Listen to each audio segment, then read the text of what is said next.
Ora, essa personalização da salvação, como você verá, permite logo compreender, por meio de um exemplo concreto, como se pode passar de uma visão de mundo a outra, como uma resposta nova consegue suplantar outra mais antiga, porque contém um mais, um poder de convicção maior e também vantagens consideráveis em relação à precedente. E mais ainda, apoiando-se na definição da pessoa humana e num pensamento inédito do amor, o cristianismo vai deixar marcas incomparáveis na história das ideias. Não compreendê-las é também não se permitir qualquer entendimento do mundo intelectual e moral no qual vivemos ainda hoje. Para lhe dar um único exemplo, é perfeitamente claro que, sem essa valorização tipicamente cristã da pessoa humana, do indivíduo como tal, jamais a filosofia dos direitos do homem, a qual damos tanta importância ainda hoje, teria vindo à luz. É, pois, essencial ter uma ideia mais ou menos exata da argumentação com a qual o cristianismo vai romper radicalmente com a filosofia estoica. Para tanto, é preciso antes que você saiba, do contrário, não compreenderá nada que na visão francesa dos evangelhos que contam a vida de Jesus, o termo logos, diretamente tomado aos estoicos, é traduzido pela palavra verbo. Para os pensadores em grego em geral, e para os estoicos em particular, a ideia de que o logos, o verbo, possa designar outra coisa além da organização racional, bela e boa do conjunto do universo, não tem rigorosamente nenhum sentido. Para eles, supor que o homem, qualquer um mesmo, o Cristo, seja o logos, o verbo encarnado, segundo a fórmula do Evangelho, é puro delírio, é atribuir caráter de divindade a um simples humano, enquanto o divino, você se lembra, só pode ser algo de grandioso, já que se confunde com a ordem cósmica universal, mas em hipótese alguma com uma pessoa particular, quaisquer que sejam os seus méritos. Os romanos, notadamente sob Marco Aurélio, o último grande pensador estoico e imperador de Roma no fim do século II, período em que o cristianismo ainda é muitíssimo mal visto no império, vão massacrar os cristãos por causa desse insuportável desvio, porque na época não se brincava com as ideias. Porque exatamente é o que está em discurso por detrás dessa mudança aparentemente inocente do sentido de uma simples palavra. Nada menos do que uma verdadeira revolução na definição do divino. Ora, hoje sabemos que tais revoluções não acontecem sem sofrimento. Voltemos um pouco ao texto do qual João, autor do quarto evangelho, opera esse desvio em relação aos estoicos. Eis o que ele diz e que comento livremente entre colchetes. Num princípio era o verbo, entre colchetes, logos. E o verbo estava com Deus. E o verbo era Deus. Tudo foi feito por meio dele, e sem ele nada foi feito. Abre colchetes. Até aí, tudo bem, e os estoicos podem estar de acordo com João, especialmente com a ideia de que o Logos e o Divino são única mesma realidade. Fecha colchetes. E o Verbo se fez carne, entre colchetes, agora ficou ruim. E habitou entre nós. Colchetes. Daí em diante piorou, o Divino tornou-se homem, encarnado em Jesus, o que não tem nenhum sentido aos olhos dos estoicos. Fecha colchetes. E aí nós vimos sua glória, a glória de que ele tem junto ao Pai, como Filho único, cheio de graça e de verdade. Abre colchetes.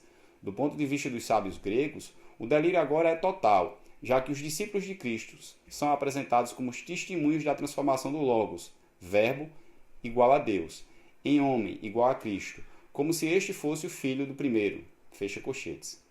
O que isso significa? Simplesmente, se ouso dizer, mas na época era uma questão de vida ou morte, que o divino, como demonstrei acima, mudou de sentido. Não é mais uma estrutura impessoal, mas, ao contrário, uma pessoa singular, a de Jesus. Homem, Deus. Mudança de sentido abissal, que vai levar a humanidade europeia por um caminho completamente diferente do preconizado pelos gregos. Em algumas linhas, as primeiras de seu evangelho, João nos convida a acreditar que o Verbo encarnado, o divino como tal, não designa mais a estrutura racional e harmoniosa do cosmos, a ordem universal enquanto tal, mas simplesmente ser humano. Como um estoico, pelo menos sensato fosse, poderia admitir que caçoassem tanto dele, que zombassem de tudo aquilo que ele acreditava? Porque, evidentemente, esse desvio não tem nada de inocente. Terá forçosamente consequências consideráveis para a doutrina da salvação, para a questão da nossa relação com a eternidade e até mesmo com a imortalidade. Veremos adiante de que modo, nesse contexto, Marco Aurélio ordenará a morte de São Justino, ex-estoico, que se tornou o primeiro pai da igreja, primeiro filósofo cristão. Aprofundemos um pouco mais os aspectos novos dessa teoria inédita. Você se lembra de que teoria compreende sempre dois aspectos. De um lado, a estrutura essencial do mundo que ela desvela, o divino, de outro, os instrumentos de conhecimento que ela se mobiliza para alcançá-lo, a visão. Ora, não é apenas o divino, o Teion, que muda completamente ao se tornar um ser pessoal, mas também o oral, o ver, ou, se você assim preferir, o modo de contemplá-lo, de compreendê-lo, de aproximar-se dele.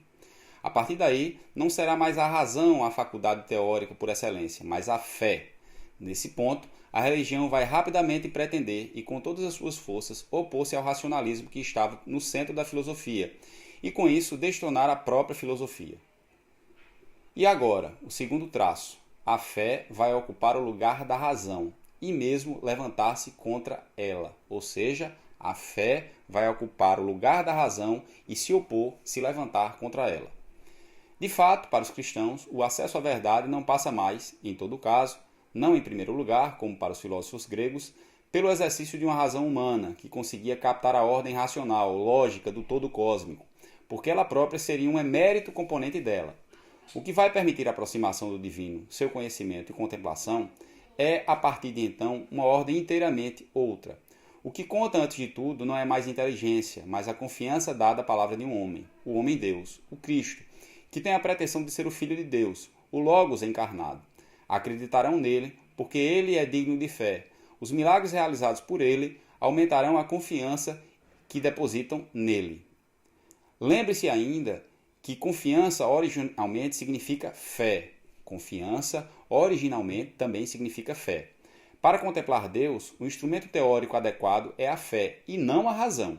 Para isso é preciso depositar confiança na palavra do Cristo, que anuncia a boa nova, aquela segundo a qual seremos salvos exatamente pela fé, e não por nossas obras, nossas próprias obras. Quer dizer, por nossas ações demasiado humanas, mas mesmo as mais admiráveis. Não se trata mais tanto de pensar por si mesmo, mas de ter confiança num outro. Sem dúvida, é nisso que reside a diferença profunda e significativa entre filosofia e religião, donde também a importância do testemunho, que deve ser o mais direto possível para ser crível, como insiste no Novo Testamento a primeira epístola de João.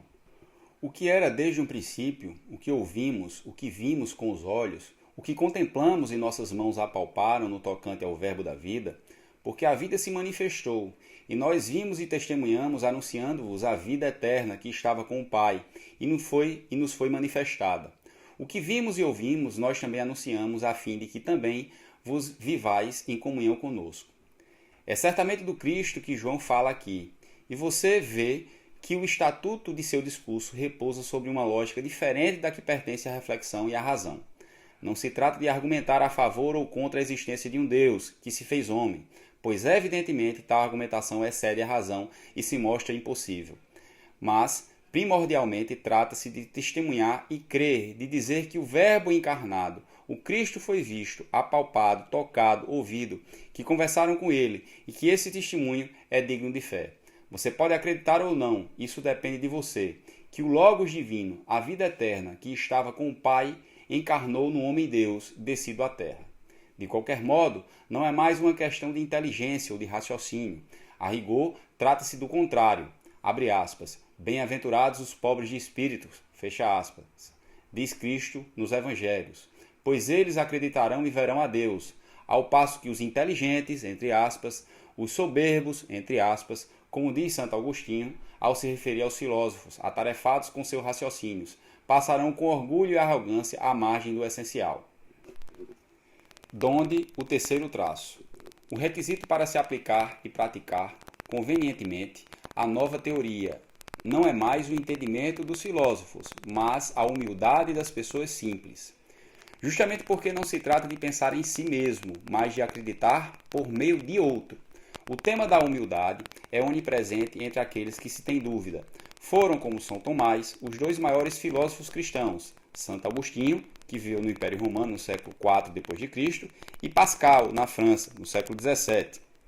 Ambos fundamentam a crítica que fazem da filosofia, e eles nunca deixam de criticá-la, tanto que percebemos que para eles ela é inimiga por excelência, no fato de que ela seria por natureza orgulhosa. Podemos citar inúmeras passagens em que Agostinho, em especial, denuncia o orgulho e vaidade dos filósofos que não quiseram aceitar que Cristo pudesse ser a encarnação do Verbo, do Divino, que não admitiram a modéstia de uma divindade reduzida ao estatuto de um humilde mortal, suscetível ao sofrimento e à morte. Como diz num de seus principais livros, A Cidade de Deus, dirigindo-se aos filósofos, abre aspas, os soberbos desdenharam de tomar esse Deus como Senhor, porque o Verbo se fez carne e habitou entre nós, fecha aspas. E isso eles não podiam admitir. Por quê? Porque seria necessário que eles deixassem a inteligência e a razão no vestiário e substituíssem pela confiança e pela fé.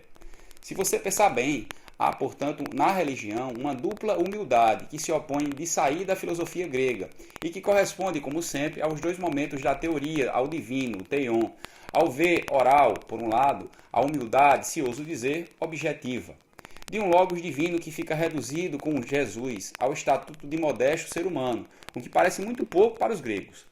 Por outro, a humildade subjetiva do nosso próprio pensamento, que é obrigado pelos crentes a se soltar, a abandonar a razão para ter confiança, para dar lugar à fé, nesse aspecto, nada mais é significativo que os termos utilizados por Agostinho para caçoar dos filósofos.